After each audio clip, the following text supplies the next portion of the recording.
Hello guys, welcome to my YouTube channel SPNS stories. Channel को like कर दीजिए, share कीजिए फैमिली फ्रेंड के साथ, और चैनल पर पहली बार आए हैं तो चैनल को सब्सक्राइब करके बेल बटन को प्रेस कर लीजिए। इससे ये होगा कि इस तरह की सभी वीडियोस की नोटिफिकेशन आपको सबसे पहले मिलेगी। केदारनाथ को क्यों कहते हैं जागृत महादेव? 2 मिनट की ये कहानी रोंगटे खड़े कर देगी। एक बार एक शिव भक्त अपने गांव से केदार नाम की यात्रा पर निकला। पहले यातायात की सुविधाएं तो थी नहीं, वह पैदल ही निकल पड़ा। रास्ते में जो भी मिलता केदारनाथ का मार्ग पूछ लेता। मन में भगवान शिव का ध्यान करता रहता। चलते चलते उसको महीनों बीत गए। आखिरकार एक दिन वह केदार धाम पहुंच गया। केदारनाथ के मंदिर में द्वार 6 महीने खुलते हैं और 6 महीने बंद रहते हैं। वह उस समय पहुंचा जब मंदिर के द्वार बंद हो रहे थे। पंडित जी को उसने बताया, बहुत दूर से महीनों की यात्रा करके आया है। पंडित जी से प्रार्थना की, कृपा करके दरवाजे खोलकर प्रभु के दर्शन करवा दीजिए। लेकिन वहाँ का तो नियम है, एक बार बंद तो बंद, नियम तो नियम होता है। वह बहुत रोया, बार बार भगवान शिव को याद किया कि प्रभु बस एक बार दर्शन करा दो। वह प्रार्थना कर रहा था सभी से, लेकिन किसी ने भी नहीं सुनी। पंडित जी बोले, अब यहाँ 6 महीने बाद आना। 6 महीने बाद यहाँ के दरवाजे खुलेंगे। यहाँ 6 महीने बर्फ और ठंड पड़ती है।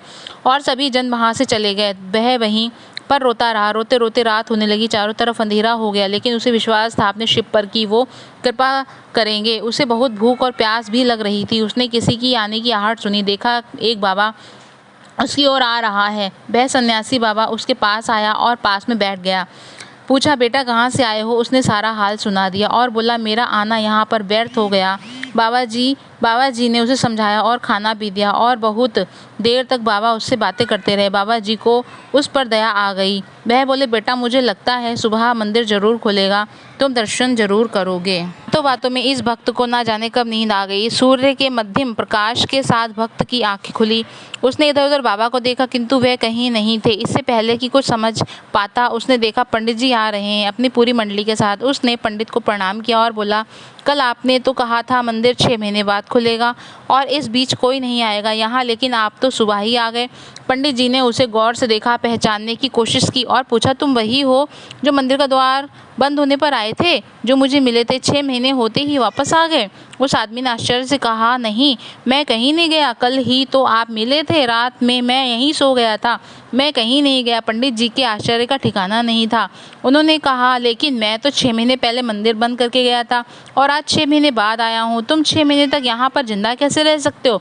पंडित जी और सारी मंडली हैरान थी। इतनी सर्दी में एक अकेला व्यक्ति कैसे 6 महीने तक जिंदा रह सकता है? तब उस वक्त ने उसको सन्यासी बाबा की मिलने और उनके साथ की गई सारी बातें बता दी कि एक सन्यासी आया था, लंबा था, बड़ी बड़ी जटाएं, एक हाथ में त्रिशूल और एक हाथ में डमरू लिए, मृगशाला पहने हुए था। पंडित जी और सब लोग उसके चरणों में गिर गए। बोले, हमने तो जिंदगी लगा दी किंतु प्रभु के दर्शन ना पा सके।